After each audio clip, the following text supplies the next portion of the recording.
महावीर हनुमान जी की वीरता। जब रावण ने देखा कि हमारी पराजय निश्चित है, तो उसने 1000 अमर राक्षसों को बुलाकर रणभूमि में भेजने का आदेश दिया। ये ऐसे थे जिनको काल भी नहीं खा सकता था।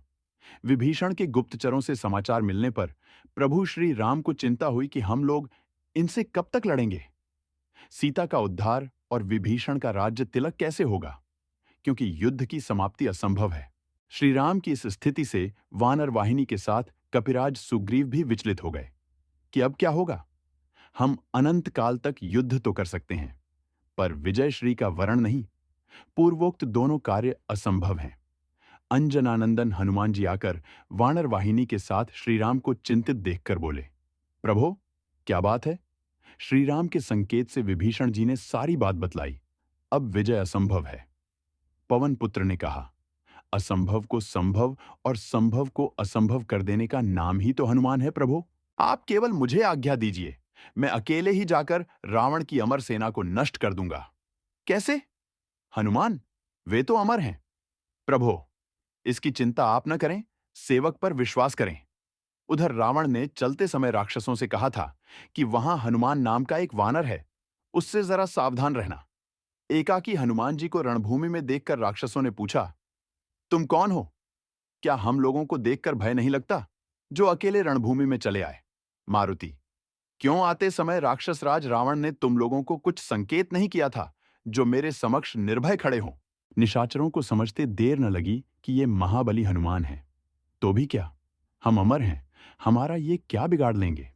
भयंकर युद्ध आरंभ हुआ। पवन पुत्र की मार से राक्षस रणभूमि में ढेर होने लगे। चौथाई सेना बची थी कि पीछे से आवाज आई, हनुमान, हम लोग अमर हैं, हमें जीतना असंभव है। अतः अपने स्वामी के साथ लंका से लौट जाओ, इसी में तुम सबका कल्याण है। आंजनेय ने कहा, लौटूंगा अवश्य, पर तुम्हारे कहने से नहीं, अपितु अपनी इच्छा से। हाँ, तुम सब मिलकर आक्रमण करो, फिर मेरा बल देखो और रावण को जाकर बताना। राक्षसों ने जैसे ही एक साथ मिलकर हनुमान जी पर आक्रमण करना चाहा, वैसे ही पवन पुत्र ने उन सबको अपनी पूंछ में लपेटकर ऊपर आकाश में फेंक दिया। वे सब पृथ्वी की गुरुत्वाकर्षण शक्ति जहां तक है, वहां से भी ऊपर चले गए। चले ही जा रहे हैं। चले मगजात सूखी गए गात। गोस्वामी तुलसीदास। उनका शरीर सूख गया। अमर होने के कारण मर तो सकते नहीं, अतः रावण को गाली देते हुए और कष्ट के कारण अपनी अमरता को कोसते हुए अभी भी जा रहे हैं। इधर हनुमान जी ने आकर प्रभु के चरणों में शीश झुकाया। श्री राम बोले, क्या हुआ हनुमान? प्रभो, उन्हें ऊपर भेजकर आ रहा हूं। राघव, पर वे अमर थे हनुमान।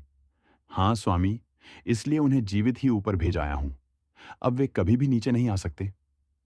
रावण को अब आप शीघ्रातिशीघ्र ऊपर भेजने की कृपा करें, जिससे माता जानकी का आपसे मिलन और महाराज विभीषण का राज सिंहासन पर अभिषेक हो सके।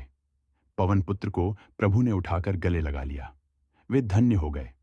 अविरल भक्ति का वर पाकर राम उनके आरणी बन गए और बोले, हनुमान जी, आपने जो उपकार किया है वह मेरे अंग अंग में ही जीर्ण शीर्ण हो जाए। मैं उसका बदला न चुका सकूं, क्योंकि उपकार का बदला विपत्ति काल में ही चुकाया जाता है। पुत्र, तुम पर कभी कोई विपत्ति आए, यह मैं नहीं चाहता। निहाल हो गए आंजनेय। हनुमान जी की वीरता के सामान साक्षात काल देवराज इंद्र, महाराज कुबेर तथा भगवान विष्णु की भी वीरता नहीं सुनी गई।